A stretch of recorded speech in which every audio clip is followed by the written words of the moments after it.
The morning sun cast long shadows on the gates of Westbridge Academy. A sleek black car pulled up to the curb and stopped. Miles stepped out, adjusting the strap of his leather satchel. He opened the back door gently, and a small girl hopped out in a perfectly pressed navy blue school uniform. "You ready?" Miles asked, kneeling to fix her collar. Ruby nodded, gripping her backpack tightly. "Are the kids nice here?" Miles smiled. "I think you'll show them how to be nice." They started walking toward the front gate where students in identical uniforms passed through effortlessly. Laughter echoed across the courtyard. Then came the voice. "Excuse me, sir, can I help you?" A white security guard in a tight black polo stepped forward, palm up. His name tag read, "Blake Miles, stopped. Just bringing my daughter in. She starts today." Blake's eyes flicked between Ruby and Miles. "Orientation day." "That's right." Blake took a step closer, lowering his voice. "Deliveries come through the side entrance." Miles blinked. "I'm not making a delivery, I'm her father." Blake gave a tight smile that didn't reach his eyes. "Of course, it's just... This entrance is reserved for registered parents. I filled everything out weeks ago." Miles replied calmly. "We're on the list. Name, Miles Carter, Ruby Carter." Blake tapped his radio. "Got a mail at the front gate claiming he's a parent with a student. Says name is Carter." Ruby shifted uncomfortably. She looked up at her father. "Why is he calling someone?" Miles placed a hand on her shoulder. "It's okay, baby." A woman in a tan skirt suit appeared from the main building holding a clipboard. She gave Miles a once-over before turning to Blake. "They're not on the master list," she said flatly. "I registered through the online portal," Miles said, his voice steady but firmer now. She didn't even look at him. "They'll need to wait outside while we verify." Miles took a slow breath. His hand stayed gently on Ruby's shoulder. "Look," he said, voice low. "I understand protocol, but I've submitted every document I received, the email confirmation myself." The woman still didn't face him. "Perhaps there was an error. Please wait outside the gate while we investigate." "We're standing outside." "You're the one who came out," Miles replied evenly. That made her look at him, if only briefly. "This school has policies to ensure the safety of all students. I suggest you don't take that tone with me." Ruby tugged at her father's hand. "Daddy, can we just go home?" "No, sweetie. This is your school now." Blake shifted beside them, arms crossed. "Sir, I'm going to have to ask you to step away from the gate." Miles turned to him. "We're not blocking anyone." Blake's voice tightened. "This is a high-security facility. You've already drawn attention." Behind them, a few parents were beginning to glance over. One woman leaned in and whispered something to another, eyebrows raised. A student passing through the gate glanced back. "Hey, Ruby, right?" Ruby perked up slightly. "Yeah, you're in my class." The boy grinned. "Why are you out?" Blake stepped between them. "Keep moving." Miles's jaw clenched. "That's enough." Blake moved in closer. "I need you to leave the property. Now I'm not leaving until my daughter is allowed in. I don't care what you think I look like." The woman in the skirt suit waved dismissively. "We'll call administration." "You're disrupting the morning." Miles stepped back, trying to compose himself. He looked down at Ruby. "I'm sorry," he whispered. Her eyes watered. "Did we do something wrong?" Miles shook his head slowly. "No. You did everything right." But the truth burned in his chest. They weren't being questioned because of a name missing on a list. It was something else, something deeper, something they had both faced before. Blake placed a hand near his holster, not drawing, but enough to make a point. That was it. Miles took Ruby's hand and turned toward the car. He didn't raise his voice. Didn't argue further, but his eyes, steady and sharp, met Blake's one last time. "We'll see each other again." Miles helped Ruby into the car and closed the door gently. He stood still for a moment, jaw clenched, one hand resting on the roof. The early morning sun was warm on his skin, but his chest felt cold. Inside the car, Ruby stared out the window, eyes wide and confused. From the gate, Blake watched until Miles finally walked around to the driver's side. As Miles opened the door, someone behind him spoke. "Excuse me, sir," a woman's voice said. Miles turned. A white woman in a designer blouse holding a clipboard gave him a strained smile. "I'm just confirming you're not faculty, correct?" Miles blinked. "No, I'm not faculty." She nodded once, expression unreadable. "Then I'd appreciate it if you didn't park in the staff lane." Miles looked at the empty stretch of curb. "There's no sign here." She didn't respond. She just walked off. Miles exhaled slowly and slid into the car. Ruby was still silent. "You okay?" he asked gently. She nodded, but her lip trembled. "Why were they so mean to you?" Miles swallowed. "Some people decide who you are before you even say a word. Just because we're not rich." He looked at her. "No, baby. Not just that." Outside the windshield, parents in luxury cars passed by helping their kids out with bright smiles. No one looked their way. No one spoke to them, just a stream of pressed suits and polished shoes walking past like they weren't even there. One teacher walked by someone Miles had emailed weeks ago. She glanced at him briefly, then away, pulling her cardigan tighter as if his presence made her uncomfortable. Miles tapped his fingers on the steering wheel. "We're not going home yet," he said. Ruby sat up straighter. "Then, where he gave a small smile, somewhere I can think," and with that he started the engine, turned away from the shining gates, and pulled off into the city. But even as the school disappeared behind them, the weight of what had happened stayed heavy in the air. Miles had just pulled the car around the corner when his phone rang. Unknown number. He hesitated, then answered. "Miles Carter. Mr. Carter." The voice on the other end was clipped corporate. "This is Evelyn from Westbridge Administration. We've reviewed the registration records.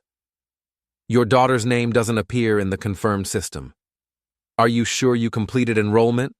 I'm looking at the confirmation email right now." Miles replied, holding back the edge in his voice. "We don't have access to personal correspondence," she said curtly, "and we ask that you not return to campus until verification is complete. I was told orientation is mandatory." "Yes, but we can't make exceptions for," she paused, "unexpected entries." The call cut off before Miles could respond. He lowered the phone slowly. Behind him, Ruby stared out the window. "They don't want us there, do they?" Miles forced a smile. "That's not your fault." They sat in silence for a long moment until a knock on the window startled them both. Blake. He motioned with his hand for Miles to roll down the window. Miles did. "You're not allowed to park on campus property anymore," Blake said bluntly. "I'm waiting for an answer from the office. They've already told us. You need to leave." "This is how you treat every parent?" Miles asked. "No, just the ones who cause scenes." Miles looked at him. "I didn't raise my voice. I didn't break a rule. I stood with my child. You stood in the way?" Blake said. Eyes narrowing, Ruby's small voice broke through.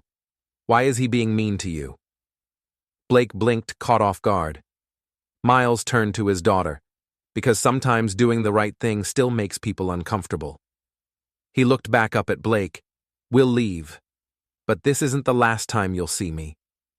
Without waiting for a reply, Miles rolled the window up, turned the wheel, and drove off. Blake stood in the rearview mirror, hands on his hips, and in that moment the silence in the car said more than any words could. The car rolled into an underground parking garage tucked beneath a sleek office building. Downtown, Miles stepped out, slowly shut the door, and stood still for a moment.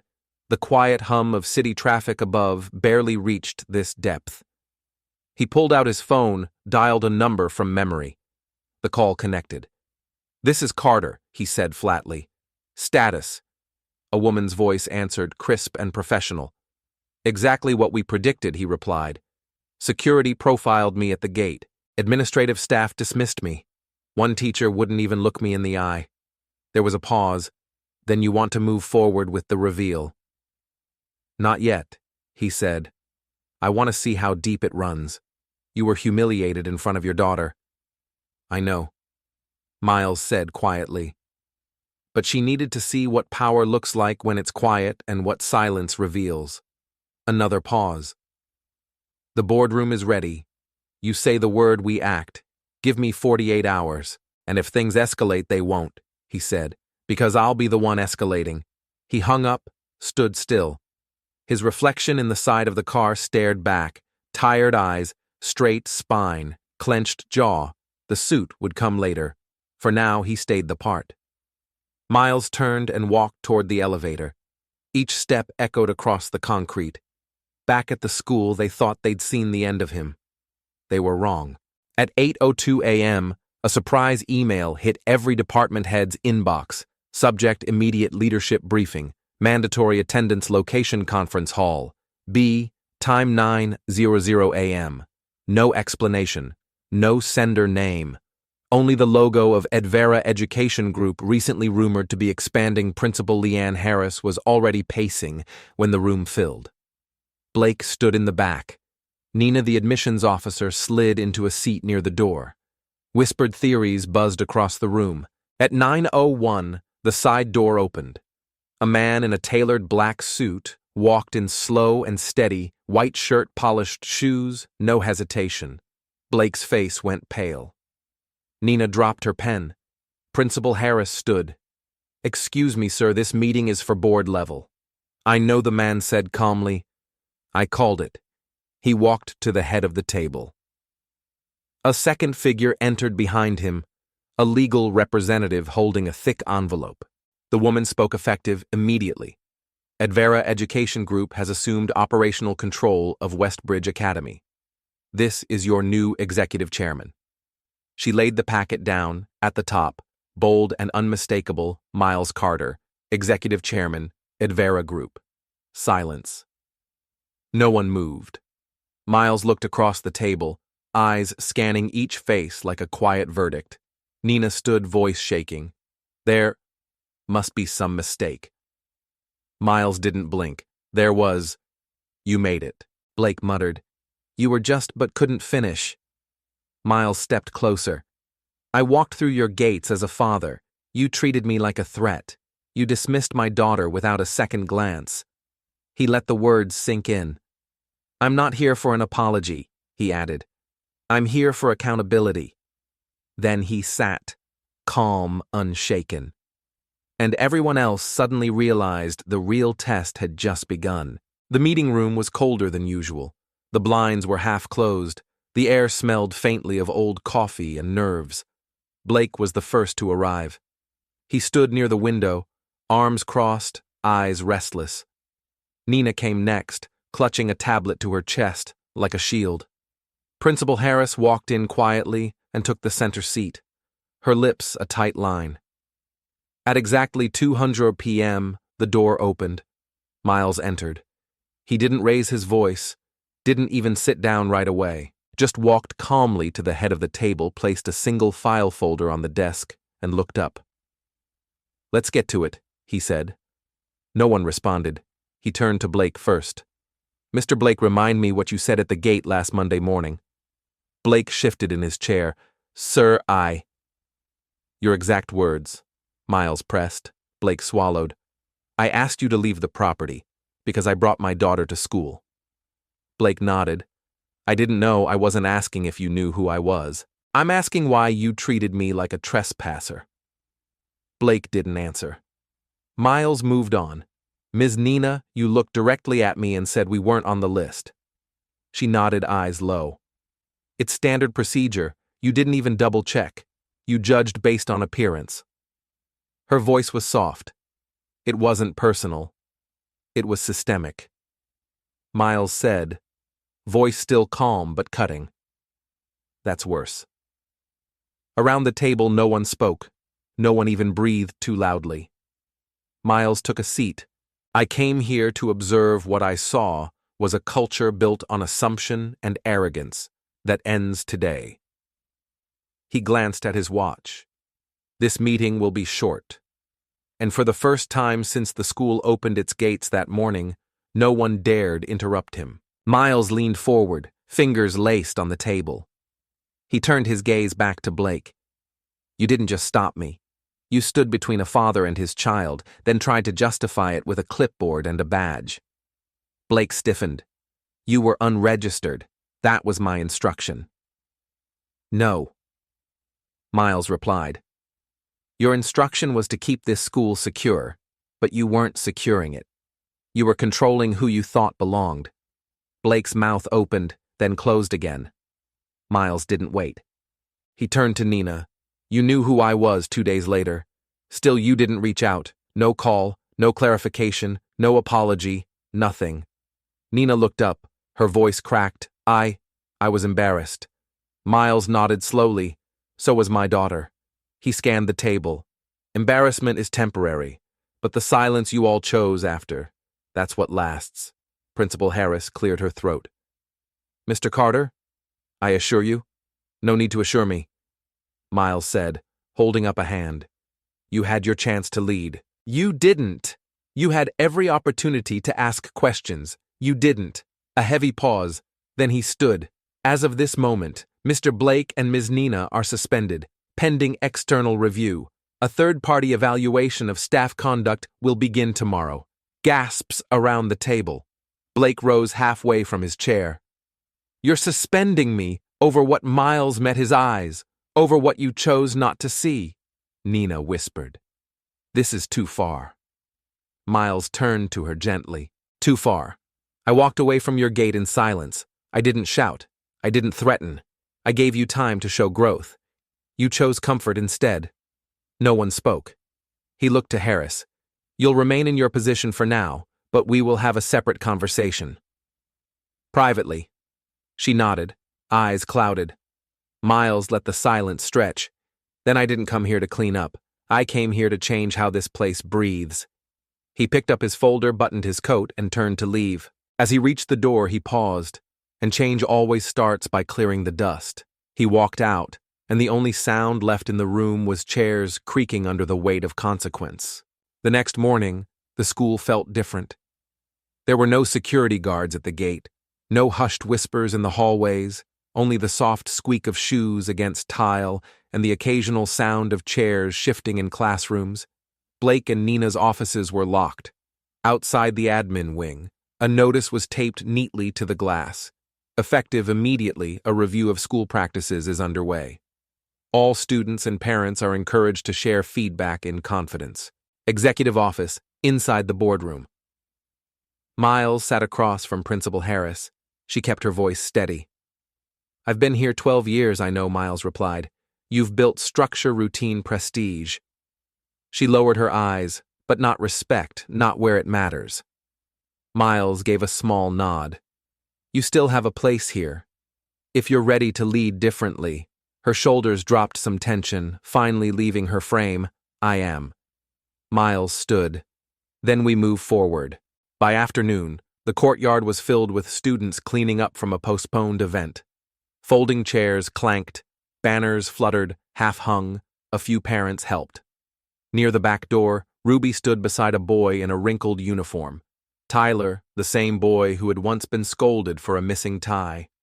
Both were laughing quietly as they sorted boxes. Miles approached slowly. Hey, Ruby said, eyes bright. Busy, he asked. She grinned, trying to help. He turned to Tyler. You're the one with the tie, right? Tyler nodded, then hesitated. She told me it came from you. Miles smiled. Still fits, yeah, Tyler said, then softer. Thank you, sir. Miles placed a hand on his shoulder. Make it count. They exchanged a look, brief but honest. A voice behind him spoke Mr. Carter. It was Miss Parker, the teacher who once snapped at him when he stood up for Tyler. She stopped a few feet away. I wanted to say something. Miles waited. I was wrong. I judged. I didn't ask. I didn't see. He didn't smile. Then see differently next time. She nodded. I will. He turned, walking slowly toward the gate. No crowd, no noise, only the wind in the trees and the gentle rustle of change. At the edge of the campus, he paused and looked back. The flag above the school waved steadily. This time, it meant something.